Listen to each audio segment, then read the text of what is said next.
All right, and we're back here on Couch Coach Live, another Wednesday night under the lights here on Couch Coach Live.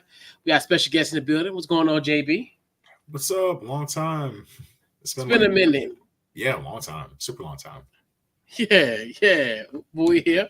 What What's up, going on, Mal? Jay Beezy? I'm good. I'm good, man. Happy to see Jay Beezy. Y'all cheated. Y'all cheated. Y'all cheated. Y'all wasn't supposed to win. You said They didn't deserve to win, man. Like actually, funny story. I was so mad after the two turnovers in the red zone, the block field goal. I was like, man, we could lose this game. And then they got into the 1 yard line and dude fumbled and ended up being fourth and goal. I was like, man, I'm turning this off. I'm gonna go for a walk. And when I came back, they had scored a touchdown. I was like, damn. I was like, they pulled it off. Mal, you Story stayed of up. my team. You stayed up to watch that game, man. Hell When that no. when that weather delay stretched like 9 o'clock, I'm like, I'm not gonna be able to make it. I sat on my sofa and I was like, nah, just sit here. I Nah. woke up in the fourth quarter, but I was like, nah, because I had to get up super early the next day. So I was like, nah, not gonna chance this. But No, I was that weather working, delay man. was But I ominous. still, That weather I st- that weather delay was ominous. I was like, it's gonna be a long night. right. Me too. I said the same thing. Then I kept going back to check, and I was like, they not playing yet? Like, oh Right, man. Oh right. yeah. And then that rain started because I knew they had the weather delay, and then I'm like, okay, I'm thinking it's gonna kind of clear. Then it felt like sky fell down. I was like, oh my gosh, yeah, it's gonna be a minute. Because it was like over an hour delay because actually the game was supposed to start. It was supposed to start here at like I think 9:20 a.m. in the morning, and it didn't start until like around like 10:50. So I was like, yo, yeah, it messed up kind of messed up my day because I usually watch the games. I watch the games, and then I take a nap. But like it was with the game coming on actually in London. I know people who covered the NFL, man, it was a long Sunday for them. Like the games, it started like I think like 9 o'clock in the Now, morning, and then the Cowboys game didn't go off until like Yeah. 1 a.m. So that was like a long day.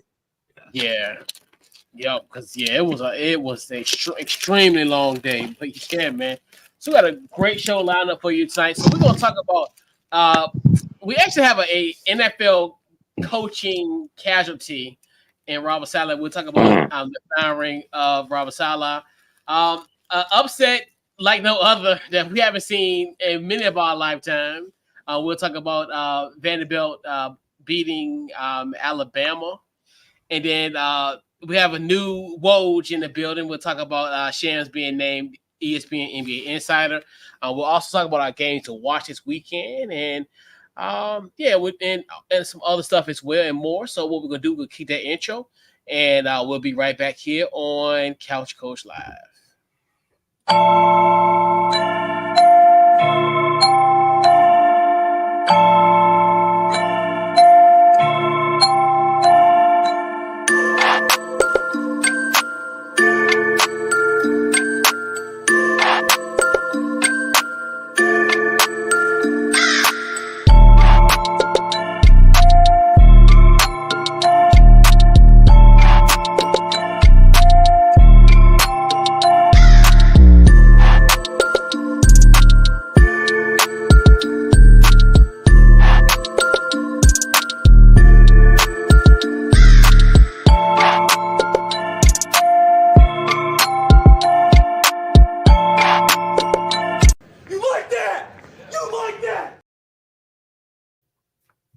Yes, and we like that. And definitely big, huge shout out to Big Kirko. It's funny. I thought about it Thursday night, that 509-yard game.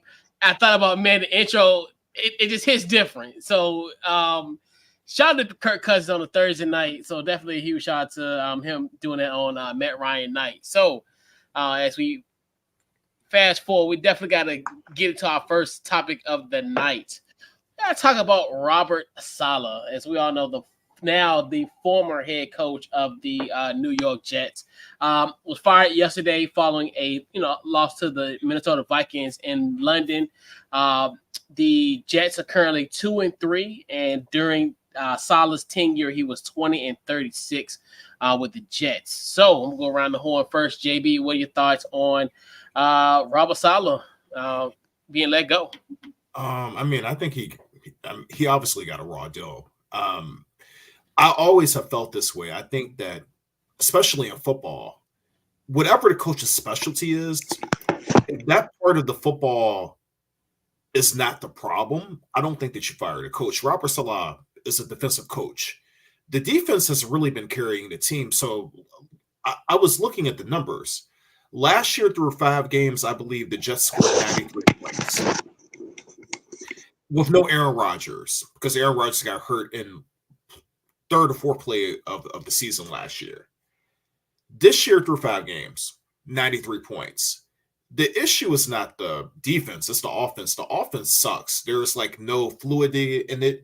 And to me, it just reeks of Aaron Rodgers was behind this. And he's a smart guy. And most superstar players in every sport, they're smart about it. Like their hands are never dirty. But for him to come on that Pat McAfee show and say he had nothing to do with it, I'm sorry. I don't believe that, man. Like, and what stinks even more is that Saleh was going to demote Nathaniel Hackett, and minutes after that comes out, he ends up getting fired. So, I mean, the issue with the Jets is the offense. The offense sucks.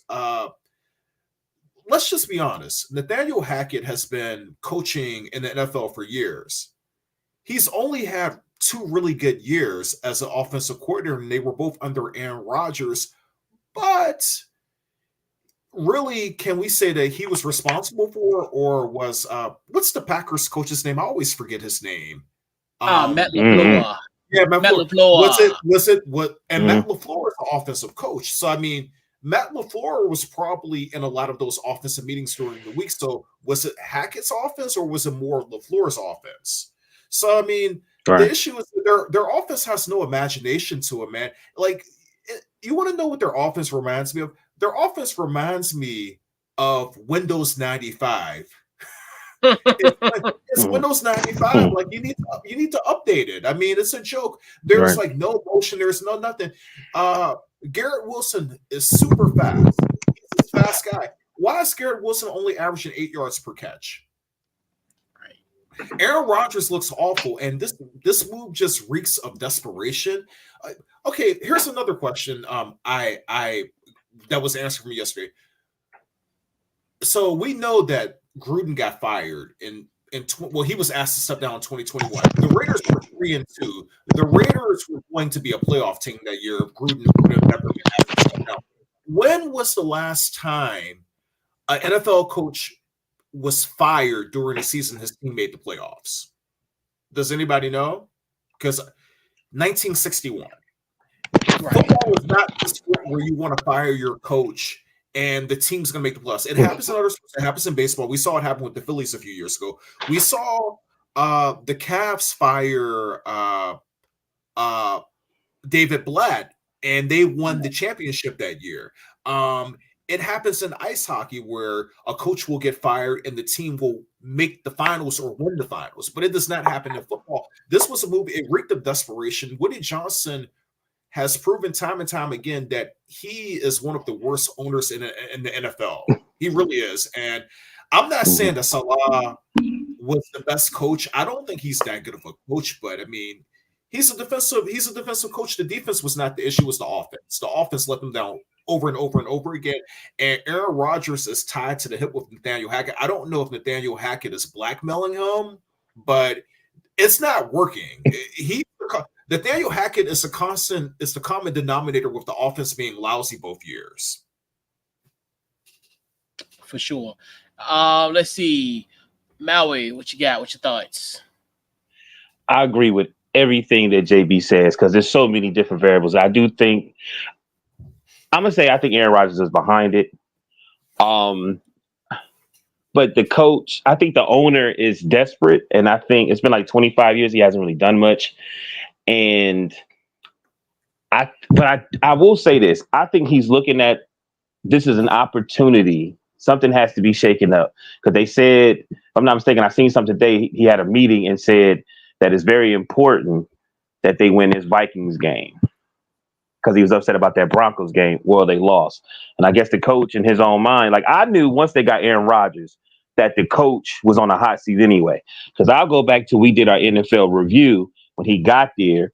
There was a bunch of picks that they got. So we was looking at the Jets like they was promising in their future. And it hasn't been there. But when you look at that division, if they put something together, they can win a division. I mean, there's the Patriots, you got the Bills, you got, the Bills is, you thought they was this, but they might end up slipping up, you know what I mean? The Dolphins. So I feel like the owner is looking like it's an opportunity. We shake some things up, get somebody in there, and everybody understand that I'm taking this as serious. And everybody keeps saying they have a Super Bowl aspirations. No. I don't believe that. But I will say this. If they go in and win a playoff game or make it to the playoffs, that's a plus for them because they hadn't been there in a long time. That's the way I looked at it from the time Aaron Rodgers. Just one more thing. I mean, basically, you see what I'm saying. I think the owner is like, there's an opportunity because he keeps saying this is a really good team. This is one of the best teams that we've had. And I think he looked at it. And I always thought the coach was going to be out anyway. You know what I mean? And I think they only got Aaron Rodgers for one more year this year. And you got to do something now. I don't think it was right anyway. I don't think the dude deserved. But that happens all the time in professional sports. Oh, it does. But what I'm going to say, though, is that, like, why not fire him in the offseason, though? And also, I just think the timing is very lousy right. From the standpoint. You're one game. Right, it is. You're one game out of first place. So you're 2-3. If you beat the Bills this week, and then also you're playing the Bills and you're playing the Texans next. This can really, season was right there. I mean, because to be honest, they should have beat the Broncos. They lost to the Broncos. They should have beat the Broncos, right? They should beat the Broncos. Right. So I mean, if they win that Broncos, I think that Broncos game started like the snowball of that. Because if they win that game, they're 3-1, and if they lose that game in London to the undefeated Vikings, I think it's not as bad. They're like, we're 3-2, we're tied for first place. If we win this game, we're in sole possession of first place.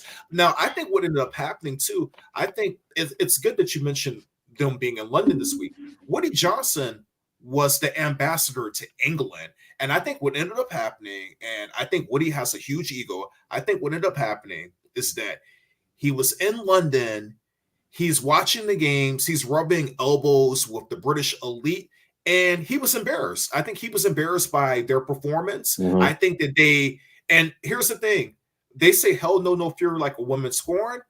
I think hell no have no fury like a rich person who's embarrassed, because that's his team. He's a billionaire. He's showing off his team to his friends in England, and they embarrassed him. And I think he was so pissed off. He was like, somebody's got to pay for this, and I'm just gonna do the easy thing and not piss off anybody, because I think nobody really was going to go to bat for Robert Saleh. I think that if they would have fired Nathaniel Hackett, if they would have fired Nathaniel Hackett, he would have pissed Rodgers off. And Rodgers is at the point now, I think Rodgers doesn't care anymore. I think he's just there to collect checks. I think if they would have fired Nathaniel Hackett, I hate to say this, I think Rodgers probably would have just retired.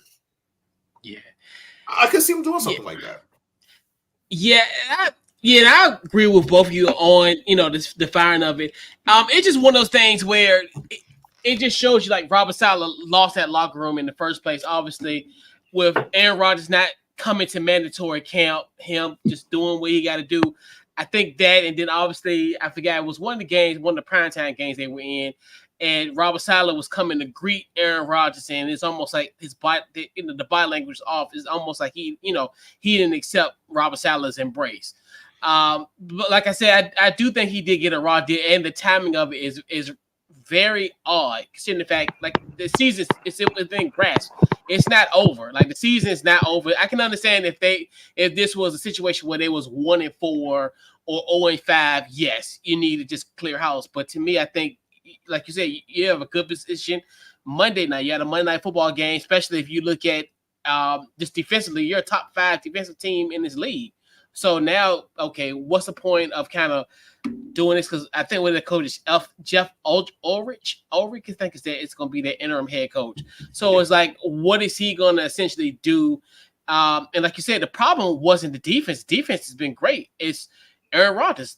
Obviously, we talked about a 3-interception game on Sunday against the Vikings, and then also, I know you talked about the Broncos loss where there was a few miscommunications to him and Garrett Wilson, and I think that's what kind of sparked us. Now, last week talking about Devontae Adams going to the Jets, for us, because we looked at kind of like his receivers ain't on the same page versus if he bring in a guy like a Devontae Adams potentially, if when he will get traded. We talked about like his landing spots last week, but yeah, I just found it odd, the timing of it, and it just feels like the Jets are back at square one now. You essentially chose the 40-year-old, almost about to be 41-year-old quarterback in Aaron Rodgers, and you're gonna have to look for a new head coach, and you're probably gonna have to look for a franchise quarterback coming into 2025. So, I mean, it goes by fast for sure. Yeah. And New York sports is actually doing pretty well right now, except for the Giants. If you really pay attention with the Mets and the Knicks, and there's an opportunity there. Yankees, the Yankees, Liberty, yes, Rangers, New York Rangers, yeah.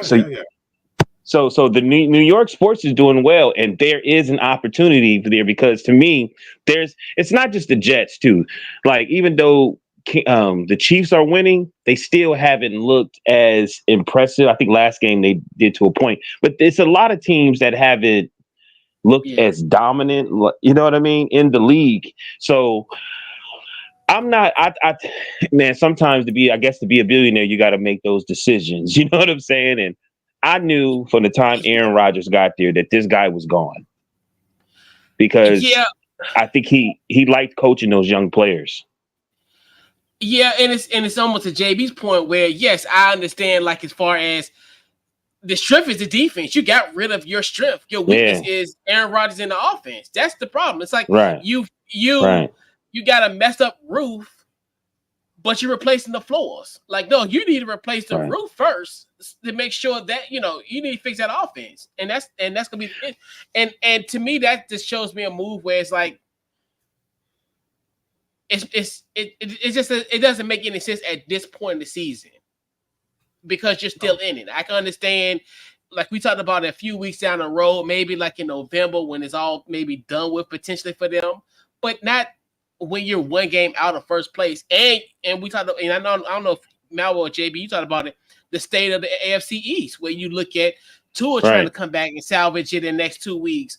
You look at what the Patriots, my nephew's starting, so it's getting bad, So it's like, in New England, so it's a winnable division, man. But I just think that, generally speaking, when you fire a coach in the NFL, it means that the season has reached a catastrophic level. They haven't reached a catastrophic level yet. I mean, even with how bad they looked against the Vikings, if they score a touchdown there, they win the game. So I mean, they hadn't looked. It's one thing, like, so for instance, when the Cowboys fired Wade Phillips that year, the Cowboys were 1-7, and the Cowboys had gotten blown out in all these games, and Aaron Rodgers laid a smackdown on them. So you can kind of see, okay, we're 1-7, we're not coming back from this. But you were 2-2 going into that game, could have easily been 3-1, and for you to fire your coach, it was an overreaction. Like, you see teams sometimes, like, they might overreact, but the difference is with basketball, with baseball, with hockey, you have more games to kind of correct it. With football, you don't have that many games to correct it. So overreacting is the worst thing you can do. Right. And this would be it. Yeah. So I'll say this, 2 things. They better win next game. You know what I mean? And the other thing is, I heard something about they wanted to change that game and put the Ravens versus the Commanders there. but I think it got turned down or something like that.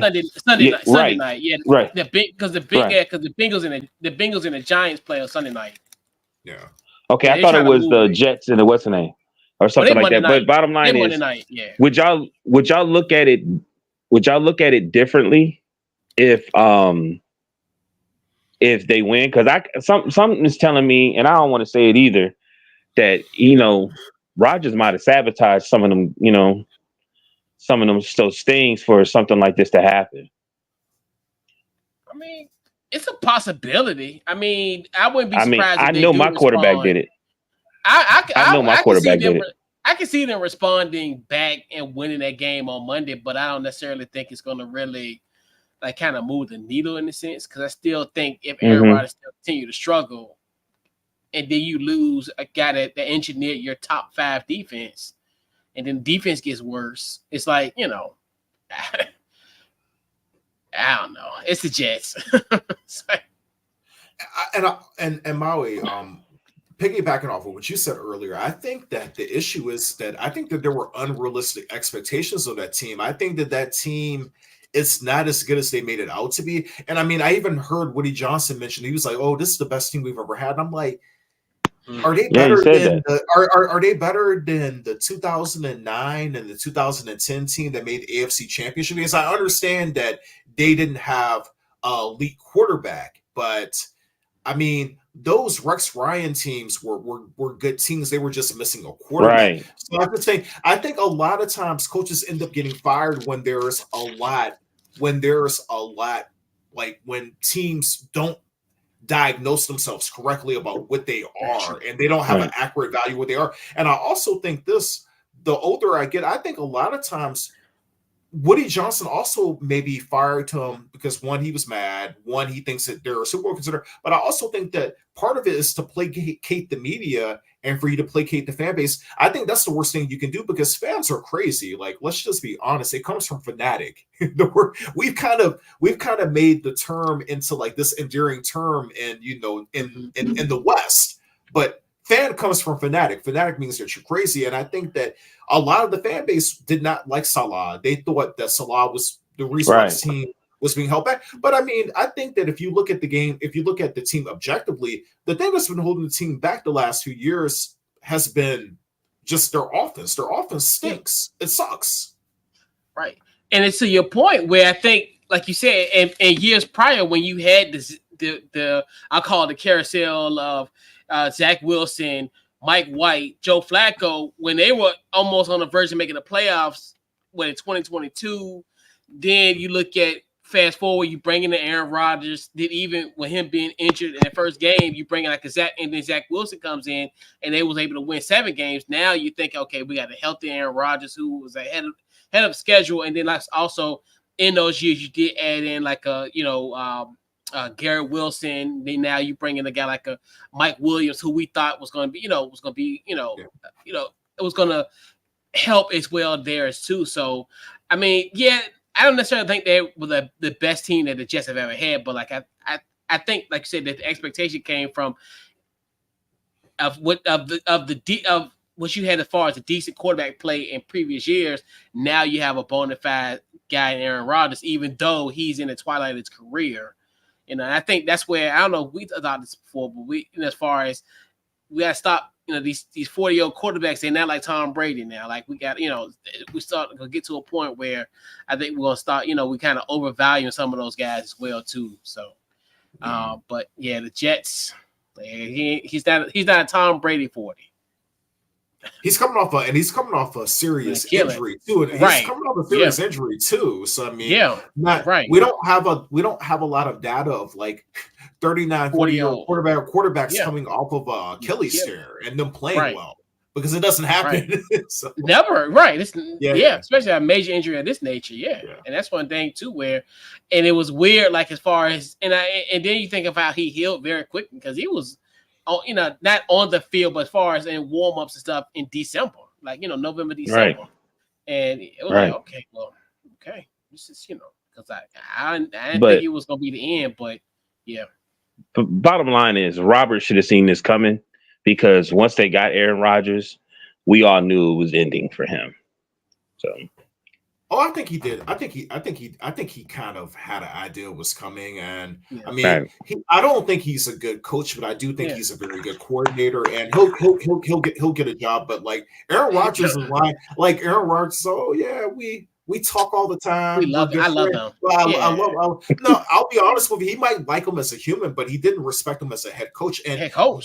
the minute I think Robert Saleh and I think the rest of us knew he was done was when he tried to hug him, and Aaron That's Rodgers what. Yep. that's just Yep. That's what I'm saying. He tried to embrace yeah, him. Yep. I brought yeah. that up. Yeah.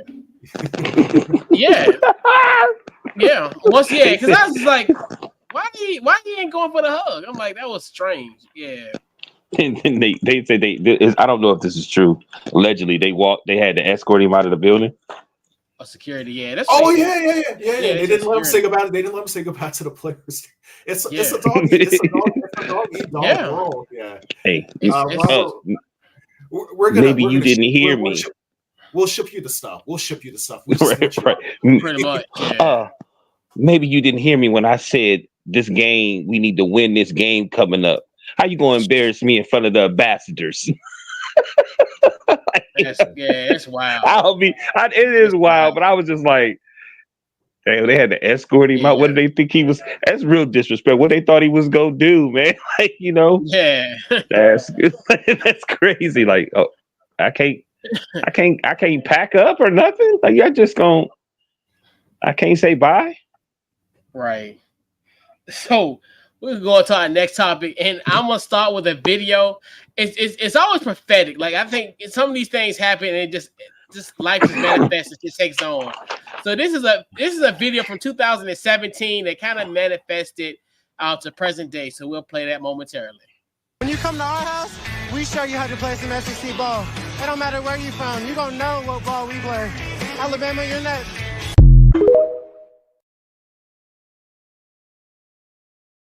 17. It was a very funny video because at that time Vanderbilt was undefeated.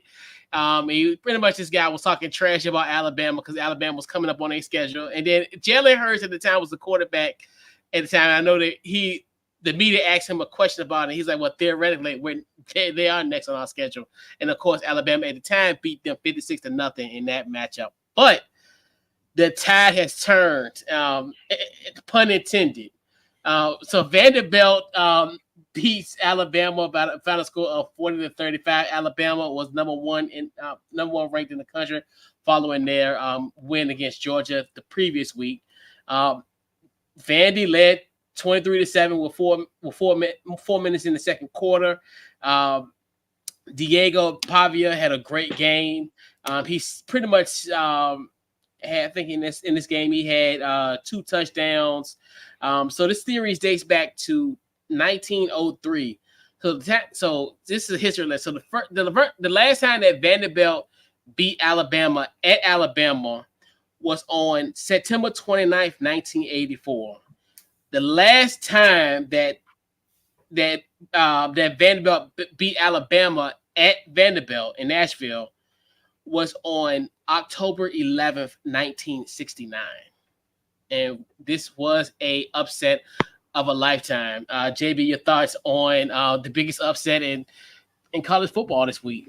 Yeah, man. This season. It's been a lot of upsets. We didn't talk about it, but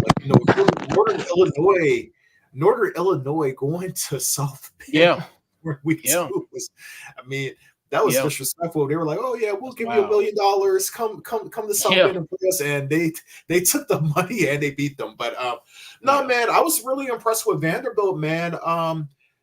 It's crazy. It's like my dad made a good point too, because he was saying that a long time ago, almost all the teams ran options, but now hardly no teams run options. So I think that Alabama was not prepared to deal with that, actually. And if you don't practice that, that could be a hard play to defend.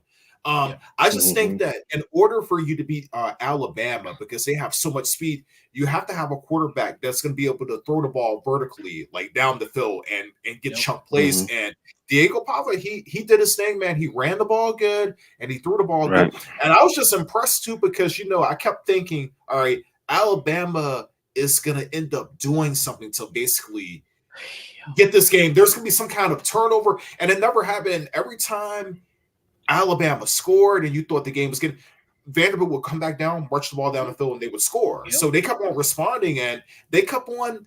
They did what you're supposed to do when you are gonna upset a team.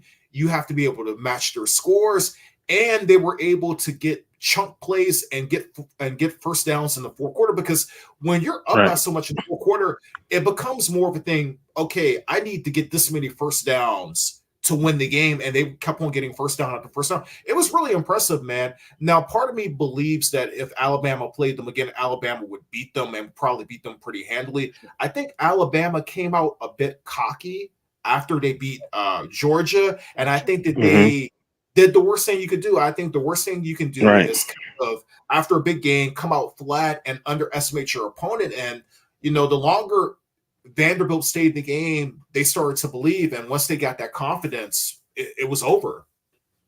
Yeah. Matt, what's your thoughts? Man, I watched that game, and the how you say his last name? Doug Pavia? Diego Pavia. Man, he was the superstar of the game.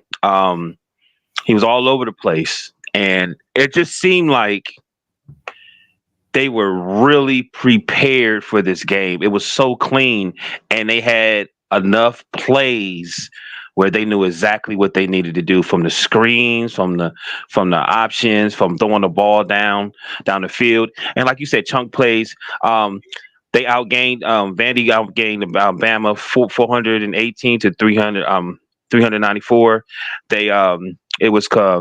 They converted 12 out of 18 third downs. They was 1 for 1 for the fourth down. And basically through the whole thing is they scored when they were supposed to, and they basically controlled the clock. From Vandy was 42 minutes and to like 18 minutes for Bama. Like, that's crazy.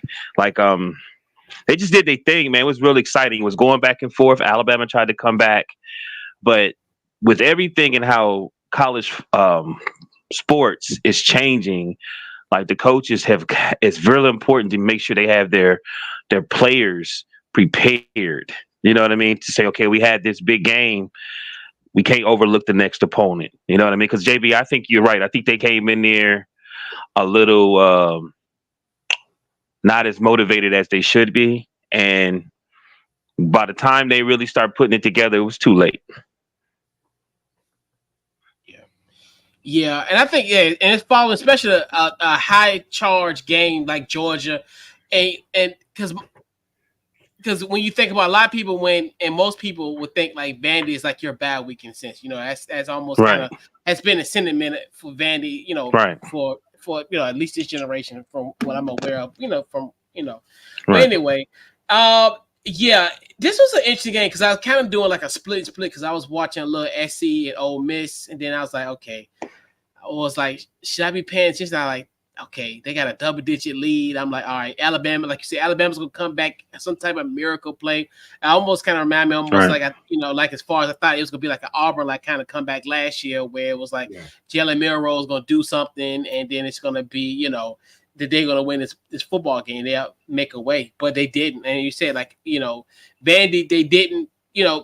There was times where you're like, okay, Alabama might have them dead to rights, but they kept on coming. They didn't wilter under that pressure. Vanderbilt just came out and pretty much Alabama gave them a left hook, and they did a counter every time that essentially where that's concerned. But it's just a great moment for college football. I think when you look at it, and it shows you like the parity of it, and it's really going to be interesting how this college football playoff committee is going to judge these teams, and it's going to be kind of wonky. And I was talking about like how now I don't know how it's going to, because I know when we think about college basketball, we always think about like the quad wins. Like, okay, well, this person won this game is considered somewhat of like a quad type win. We don't necessarily have that in college football quite yet, but now it looks really interesting of like how Virginia Tech, them beat Virginia Tech. I think that's now you look at that's kind of somewhat of a thing. But now it's like it's really gonna be interesting because now everybody's gonna have that kind of loss on their schedule in the sense. I think, for maybe the exception at this point, Texas, Ohio State and what have you, that's at the top of it. So it's gonna be interesting down the line how this game will play as far as when it comes to the picture for Alabama and as far as if they don't make it to the college football, but if they don't make it to the SEC championship game, would it be considered like an at-large bid? Then you think to yourself, which with this Vanderbilt loss kind of put in a factor, and then who knows? And then like if Georgia runs the table, then that helps them too. So it's just interesting of all these, like how this all kind of plays out. And it kind of goes against kind of what I thought of the regular season was going to be cheapened once this 12-game playoff was going to happen. But now I think it adds more and more intrigue. Where it's like I think this is where, but yeah, that was fun. It did just a celebration, and then them having the goalpost down the street. They finally found the goalpost in the river at one point, and it's like I was like, man, that's what college football is all about. I mean, that's just like. It is, man, and that's just great for a lifetime. For something like that gonna happen, maybe for another 40 years potentially. So it's just a great, great scene in Nashville. It was a great. And what's crazy about the week was this was supposed to be like the boring week of college football because everybody was looking forward to this week coming up, and this is supposed to be because I think the only ranked matchup was what Missouri and Texas A&M this week, so everybody thought this would be somewhat of a dry week, but it ended up being one of the best weeks because all the other upsets that happened. So yeah, that Washington and Michigan game was good. Yeah, that was good. Yeah. If you stayed up, the Cal Miami game ended up like I thought Miami was toast, and they ended up coming. They came back. And your boy Lloyd, he make me tired. Michael Irvin makes me. Oh, Michael Irvin, man! I think I get concerned. He gets too hyped during the games, but I think he's gonna have a stroke or something. He was like getting too hyped. Yeah, settle down, Mike, man. I know. I was like, bro, like, yo, you are making me tired, and like, I was like, yeah, that was, but it was some good games this week for sure. So we gotta talk a little bit of this a little association talk. So we gotta talk about Shams. So obviously, so it was announced that Shams Charania is now the ESPN senior NBA insider. He's replacing Adrian Wojnarowski. As we all know, he has taken his talents to St. Bonaventure as the new general manager. So so obviously Shams is formerly of the Athletic, Stadium, and FanDuel TV. And what's interesting about this position, because a lot of other people were considered candidates in this field. They even was talking about MLB insider Jeff Passan and Adam Schefter were rumored Woj replacements. So he'll be making his ESPN debut across platforms starting tomorrow on October the 10th. So we'll go around the horn, fellas. Your thoughts on Shams being the new Woj at ESPN? What you got, JB? I mean, I'm not surprised. I never really took the Jeff Passan thing seriously because, I mean, most of his contacts are with the MLB and with Adam Schefter. Most of his contacts are with the NFL. Yeah. And Shams has a basketball background, actually. So, like I don't believe anything. Like with me with basketball, when I would see these memes and these other things, I'm like, unless Woj or Shams says something, I don't believe it. When he says something, I automatically believe it. So I thought when I heard that Woj was leaving, I was Shams is going to end up being the next guy. And I also knew that Shams' contract with the Athletic was running out soon too. So I was like, it makes sense. I wasn't surprised. I think it's actually the best thing. I'm happy for Shams because he's been around for a while, and he's a pretty young guy too. So hopefully this is a very good marriage, and ESPN stops laying off people who they should keep and stop promoting people that they shouldn't be promoting, like Malika Andrews. I should, yeah. Also, what's her name? Mina Kimes, another one. I'm not a misogynist. Coach Lab people. I'm not a misogynist. I'm just throwing out those two names. We know. McNutt. Yeah, Sorry. McNutt. Yeah. Yeah. Caitlin Clark's not that good. Yeah, you know.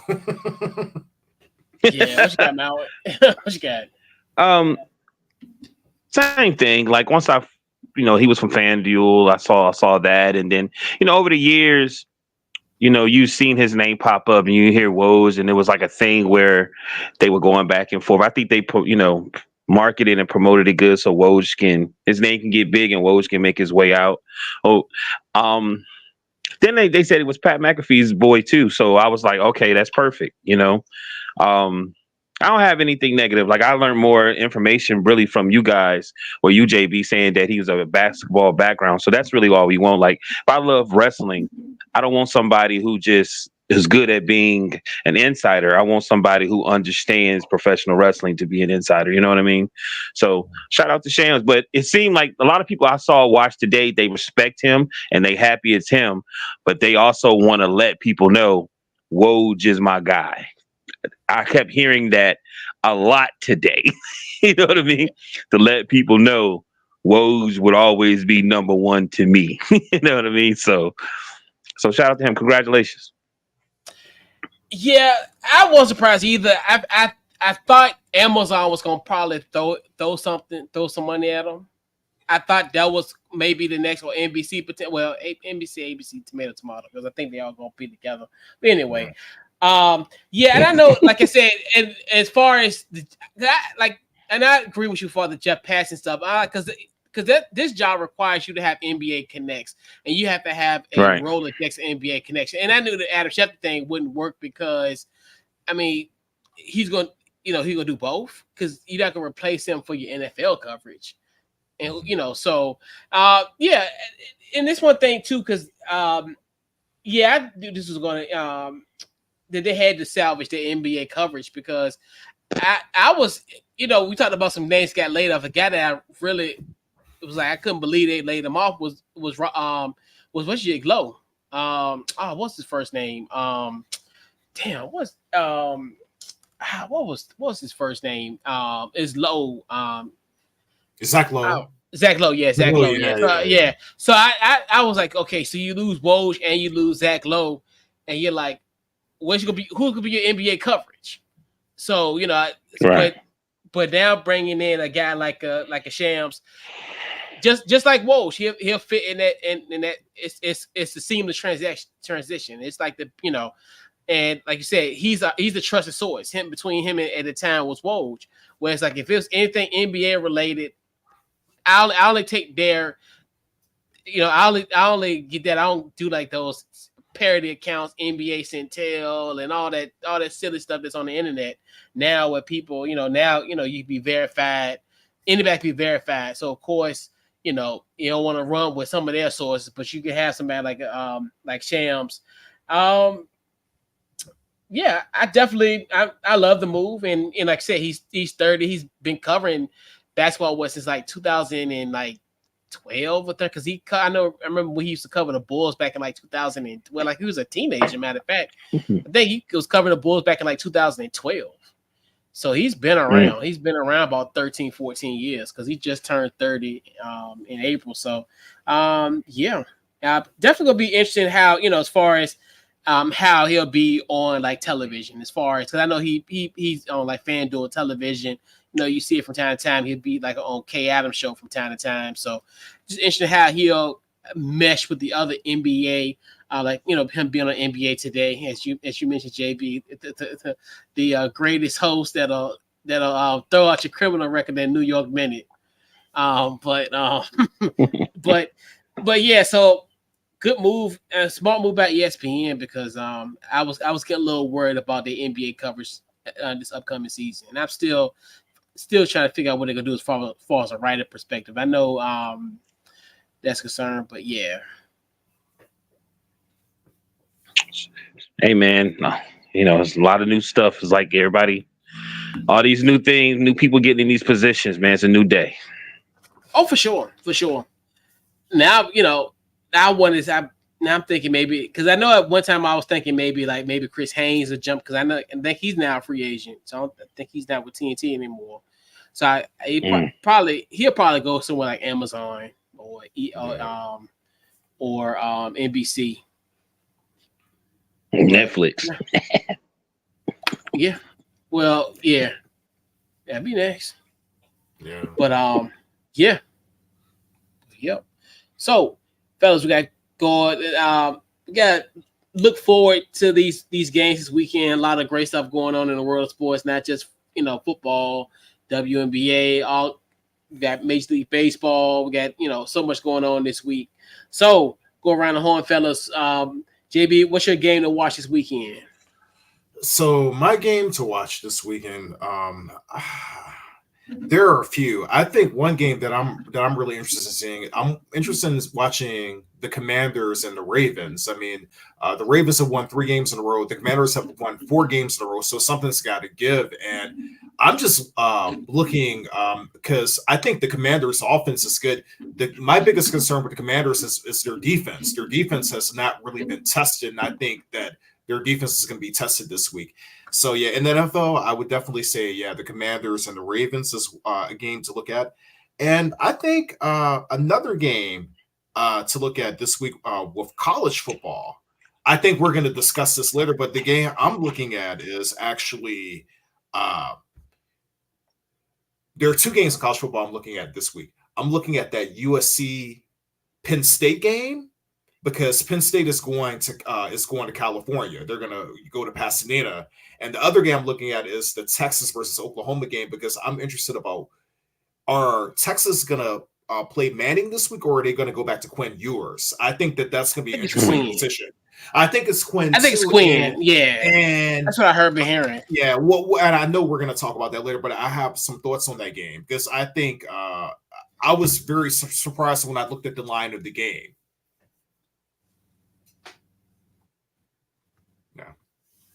Yeah. All right. Mallory, what you got? I got a few, man. I'm gonna say I'm fast though. I want the Colorado Buffs versus Kansas State. I think if the Buffs win, they should be number 1 in the division, right? Yeah, because I think they still, in a weird way, they're still currently number 1. Yeah, they still remain number 1. Kansas is still to be named number 1? Yeah. Okay. No. Colorado's, yeah, I think, yeah. That's, Okay. The Ravens versus the Commanders. I got the Steelers versus the Raiders. The Lions versus the Cowboys, and the Saints versus the Buccaneers. Yeah. Yeah, mine's no secret. Obviously, the Commanders versus the Ravens. Obviously, the battle of the Beltway. I mean, Hey, JB, he been on his best behavior all season. He's been staying out the way. I don't know yet. Yeah. He was like, yeah. But anyway, that's what's up. And obviously, and it's funny to think that the last time that we went to Baltimore to play in the regular season was 8 years ago today, where wow, our guy Jamison Crowder, Duke University, runs that return back for a touchdown, and Kirk Cousins in the win in Baltimore. We won that game 8 years ago today. Matter of fact, that is kind of interesting. And then I say K-State versus Colorado, but more likely I'd probably be asleep, because that's a 10-15 kick. There's no way I would be up past midnight watching a football game. Yeah. I'm like, we got to stop having games this late, especially in the Mountain Time Zone. Ain't no way a game should start at 8 o'clock their time. But it's gonna be a good game, obviously. Deion said last year he ain't want no games that late. And I don't blame him. Yeah, and the reason why I mentioned that USC Penn State game, I'm just not really, and maybe it's because I just don't like their style of play, but I have not really been that impressed with Penn State. I think that they could end up losing this game easily, even though they're a top 10 team. I think that it's a big test when you go out on the road, and they've never really played in that environment before. So I think that they could definitely lose that game on Saturday. Yeah, it's gonna be interesting because I think and think about it. Last time Penn State went there, shoot. Well, that's at the Coliseum. I was thinking about the Rose Bowl, but Yeah, I was like, our league MVP at this point, Sam Donald, went to Pasadena, got hype.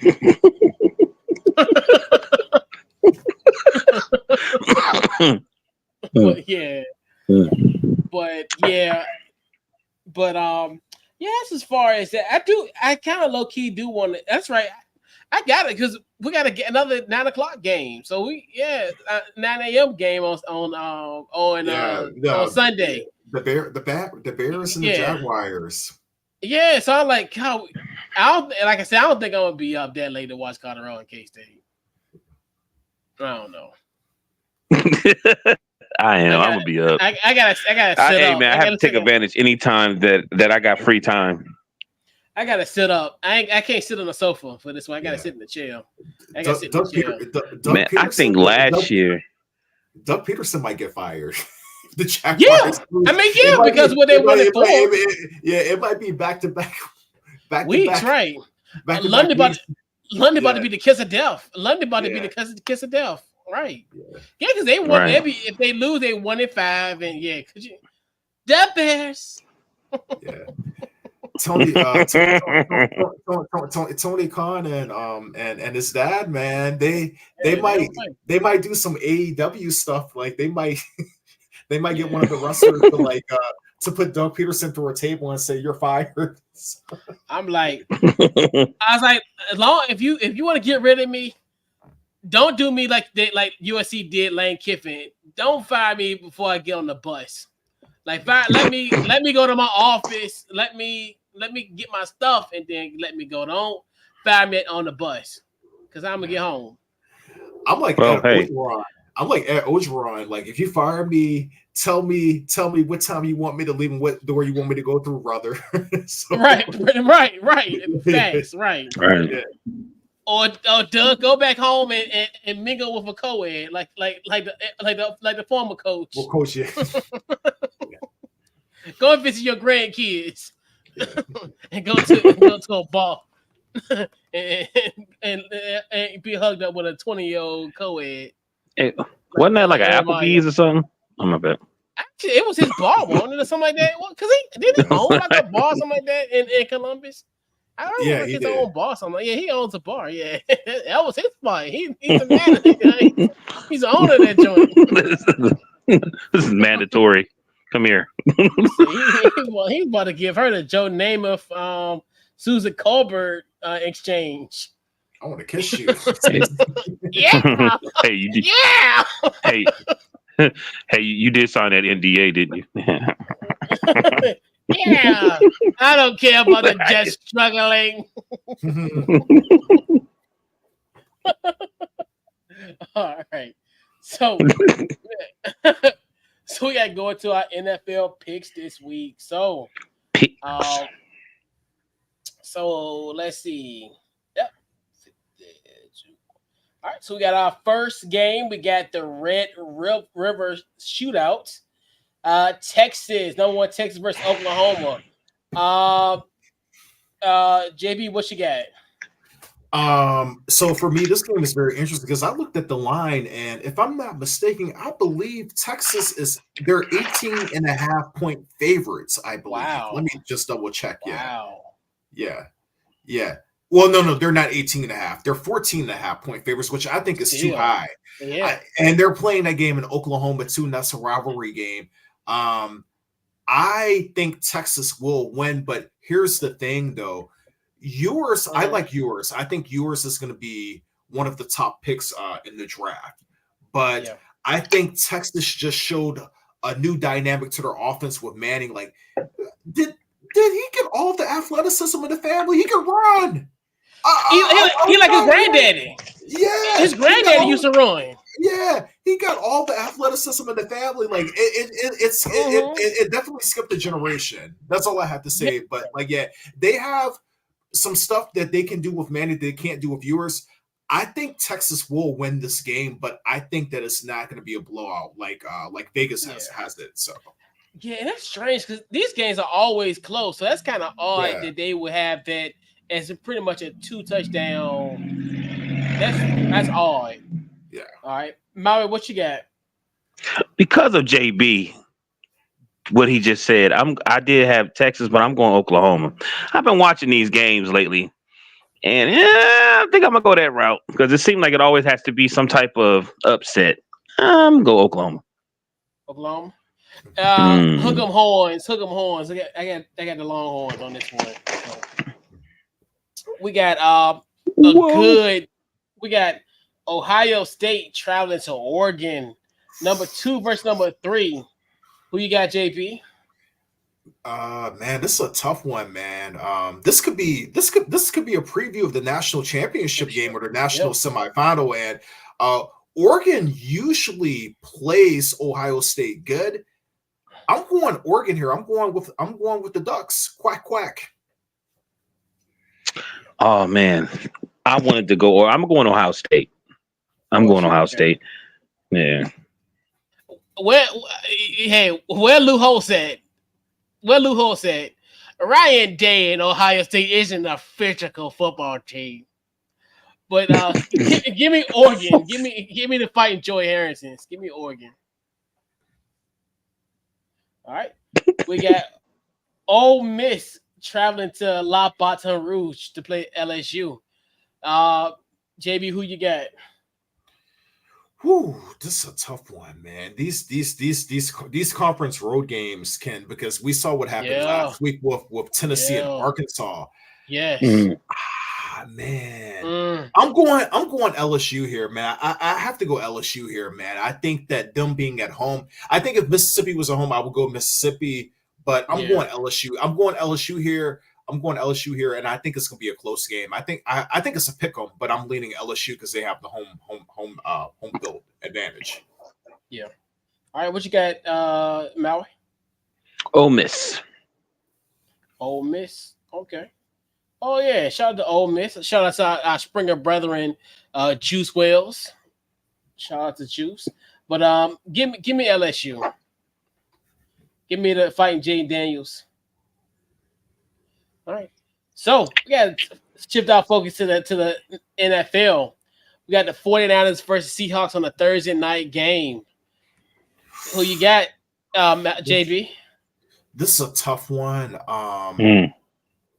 Whoever loses this game is in serious trouble because the Seahawks have lost 2 in a row. And what team put up more of a stinker last week than the Seahawks for you to have that home game? And the Giants dominated them, actually. The Giants beat the mess out of them. And the Giants had no Malik Neighbors and no Secretary. And they just went in there and they put a good old fashioned. What happened to the 12th man? Seattle used to be such a hard place to go to. It doesn't exist anymore. It's a Sunday night. Yeah, it's easy like Sunday morning. Yeah. It all ended the year the Rams beat them in the playoffs in 2020. They've been a very bad home team since then. Something tells me now. I really felt bad for San Francisco last week. Their kicker gets hurt, and if he doesn't get hurt, they win the game because they couldn't kick field goals anymore. So I'm gonna go with the 49ers, sir. I think the Seahawks they got off to a fast start. I think that they're about a 500 team. I'm going with the 49ers here. Yeah. What you got? I'm going Seahawks. I'm going Seahawks. Yeah, I got a strange feeling. I think they're gonna bounce back, like you said, because either whoever loses, because they both came off of both heartbreaking losses, and now a short week. It's gonna be really interesting how this plays out. But I definitely think I got the Seahawks winning, and Thursday night football, and hopefully it lives up to last week's billing potentially, and obviously, just get the Amazon Prime about 7:25. Tell Larux to be there about a few minutes after 7:25. So just word of the wise. Shout out to Taylor Rooks. But anyway, always got So now, huh? Hey, Chris. What? Nothing. Oh, like what? Anyway. What? Anyway, I was like, all right. So we got a Sunday morning battle of 2 former number 1 overall picks. We got the Jaguars versus the Bears. Who you got, JB? All right, man. The Jaguars have, and they've burnt me so much this year, man, because they've lost some games that they should have won. Yeah, I'm being stubborn here, and I'm in a group of a bunch of Chicago people. They get on my nerves. I'm just being honest. They get on my nerves. I hope they lose. I'm going. This is just pure hate coming from and this is even an NFC East team. So, Chicago Bears, I hate you. I hate your fan base. I hope you lose on Sunday. No disrespect to Brian Urlacher, Gail Sayers, Nick Buckus, and stuff. You guys were cool. It's just your fans get on my nerves. I'm going with the Jaguars here. All right. What you got, Maui? This is coming from a Cowboy fan to sit there and say that the fans get on his nerve. That's hilarious. I'm going with the Bears. Daryl Taylor all day. So I'm going with the Bears. Hey, Maui, my fan base gets on my nerves too. So I'm a very unpleasant person to be around. Every fan base is annoying. Yeah. Hey, it was hard for me to pick the Bears because I want Jalen to get Rookie of the Year. Who? You want Jay Daniels? Okay. Yeah, I don't. You know what I'm saying? I don't mind Caleb getting success, but I'm about JD. I'm about JD. JD look like he's something real special, and he ain't got fingernail polish on and stuff. Speaking of that. Oh, why the Bears. You taking shots at my Duke brother McCann because he likes to paint his fingernails. He can still shoot. No, I want to talk about that. Yeah. But we be talking about that. I'm telling you, we talked about that last week because we talked about Ryan Williams from Alabama, and he paints his nails too. I was like, what's crazy about this? I feel like we're in the Chappelle Show skit because like all the dudes who be like. They're not androgynous in a sense, but but they pay their finger, but they be dominating, they be balling, and that's what I be telling people. And I was like, especially with Jerry McCain, everybody was like, yeah, because that dude was busting, and I was telling people like, yo, he can play, but everybody was like, and people was like, well, his little Christmas nails. I'm like, shit, who cares? He gonna put up all 35 on you. Well, did you hear what happened? Did you hear what happened when Duke was doing somewhere? So like people thought that he was like, they were questioning his sexuality and they thought they could like. They said he got into a couple of fights at the Duke summer practice. They said that he laid a few people out of the practice actually. So they say he can fight. They say he can fight. They said that like he likes dancing and he's a weird dude, but they said he can fight though. They said that when he comes to Philly, they said that probably somebody at the training camps will try him and they will end up getting knocked out. So I heard he can fight, yeah. But him and Caleb Williams and Dwayne Wade and Mr. Weird Dude that won the gold medal at the 100 meters, like they could like have their own they can have their own hair salon. They can have their own hair salon skit, no allows. Yeah. Right. Yeah, your boy Jerry McClain. He'd be like, I'm 2 days into college and 3 lectures behind.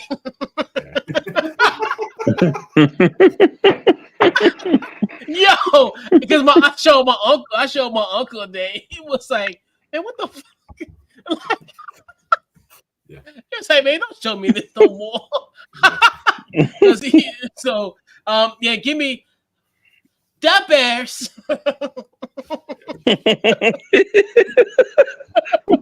Hey, Coach.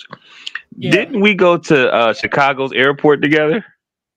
I don't think so. I know I went to Chicago when I came back home, but I don't. Okay. Because I was telling everybody we always in a hurry, and everybody was like, "Man, I got to get me some popcorn." That's all they talked about when we was at the airport. Popcorn. Oh man, that's all they talked about. But we running late. I got to get my popcorn. Because I had to go to Chicago from Iowa City, and I missed my flight because for some other reasons, but. So I was sitting there waiting. I had like a 2-hour wait. I ate the whole thing of popcorn, like a small bag of popcorn. I ate that whole thing. I thought I was gonna have some when I got home. No, I ate the whole thing. Yeah, that Garrett popcorn. Yeah, that's something else for sure. So we had the Sunday night football game that that it's gonna suck. Like you said, I know a lot of people wanted to have it as a Sunday night game. I mean, I wouldn't have cared either way. I don't mind having 1:00 games, but we got an 18 finally for one of our games, so that's a good stretch. So we're starting to get better. I'm like we had Pam Oliver, we had Greg and Pam Oliver last week. Now we getting Tony, Tracy, and what's his face Jim Nance. So yeah, we getting the 18. So I'm cool. I mean, but anyway, so the game that a lot of people want to have on Sunday Night Football is not gonna have it, but the real one's gonna be the Bengals versus the Giants in the Meadowlands. So we got JB. Okay, I'm gonna go, man. And they're another team. They burnt me too, man. I'm going with the Bengals here, man. I'm sorry, I have to but the reason why I'm going with the Bengals is because I still don't really trust the Giants' offense because the Giants, they just struggle to score points sometimes. So I'm going to go with the Bengals here. And I think Jamar Chase has started to get it going the last few weeks too. So I'm going to go with the Bengals here. Yeah, they are so odd. They're like the best 1-14 of all time. Right? I don't get it. I'm like, and I still can cape for them. And be like, man, I still think they can make the playoffs. In a weird, bizarre way. I'm like, because they always get off to these slow starts, and then right. So it would not surprise me to I know that after this week they're gonna have 11 games, but it would not surprise me if they went 9-2 their last 11 games and ended up with 11 wins. It wouldn't surprise me because they're the kind of team that can do it actually. And I think their defense has to get better too, man. Yeah. All right. Now, what you got? I don't want to pick them, but I'm going with the Bengals. And it's for what you guys say. They always have a horrible September. And then here come October. And then they just probably win, maybe go 3-1 or something like that. And they just start pushing forward. And they got to deal with them at the end of the anyway, y'all hear what I'm saying. Yeah. I guess I'll be the lone wolf in a weird way. I don't know for some reason. I think the Giants can win this game. I don't know, it's weird. It's funny because like last week, I definitely thought they was gonna lose Seattle. So it's kind of one of those things where I don't know. It's gonna be I don't know how it's gonna be an interesting game though. We'll just say that. It'll probably be I think the Bengals and the Steelers probably need to win this week. Because the Steelers done lost 2 games, and the Bengals just because I think the Browns are done. You know what I mean? Yeah. So you gotta look at the opportunity, man. You gotta start winning some games to stay in the loop. Yeah. The Browns are done. Done. Your man's was real quiet. That's all I gotta say. All I gotta say, your man's was really quiet. my boy was really quiet. But I remember 4 years ago. 4 years ago, we were talking all that trash when we went to the dog pound. But it's all good though. It's all love. All love. Yep, because I'm texting him tomorrow. Hey man, how you doing? He texted me a little bit during the game, but it won't like what it was 4 years ago when But anyway. You know what's funny about the Browns? Sorry to cut you off, man. Mm-hmm. They got rid of Baker Mayfield. If they had Baker Mayfield now, they would be good. They'd be good. And what has happened to Deshaun Watson? I told my dad. My dad told me I was crazy, but did Deshaun Watson get his super quarterback power from those massages? And since he can't get those massages anymore, he can't quarterback anymore. I've never seen a guy go from what he was, because he was legitimately a top 5 quarterback. He went from being a top 5 quarterback to being one of the worst quarterbacks in the NFL. He sucks now. You're right. And he doesn't really care. You know what it is? You're right, but I think you're not right. And what I mean by you're right is that I think he was really happy in Houston until whatever happened behind the scenes. Because remember, I think the coach who was also the GM said something rude to a receiver, disrespect the receiver. Huh? Oh yeah, D-Hop. Right, D-Hop, right? That happened, and then Watt left. You remember that? And he had just signed I think he had just signed a deal. He left, but Deshaun ran on ahead and did an extension. I just think something happened, and I think he was just happy. I don't know I don't think it was the massage. I think all around the way he was being treated, you know what I mean? I just think he was happy, and I don't think he's happy being where he's at right now. And I think too, because of the money. I mean, you think about it. I mean, the aspect of there's really no motivation when you get a guaranteed contract of that nature. And that's one thing too, where I mean, that's unprecedented. Like, what was like 230 that was guaranteed. Like, it ain't like a situation where, you know, like, okay, you get, you know, your money's kind of parsed. Like, you know, he's gonna get every single dime out of that contract compared to if he signed for like, you know, 250, he get 175 guaranteed. So, you know, and yeah, it's gonna be rough. And I think with Cleveland, they're gonna have to get a quarterback in this year's draft, and just they're gonna have to just send Deshaun home every week and just make him a healthy scratch. You know, where's he from? You don't want to eat. He from Georgia, some part of It's cold in Cleveland.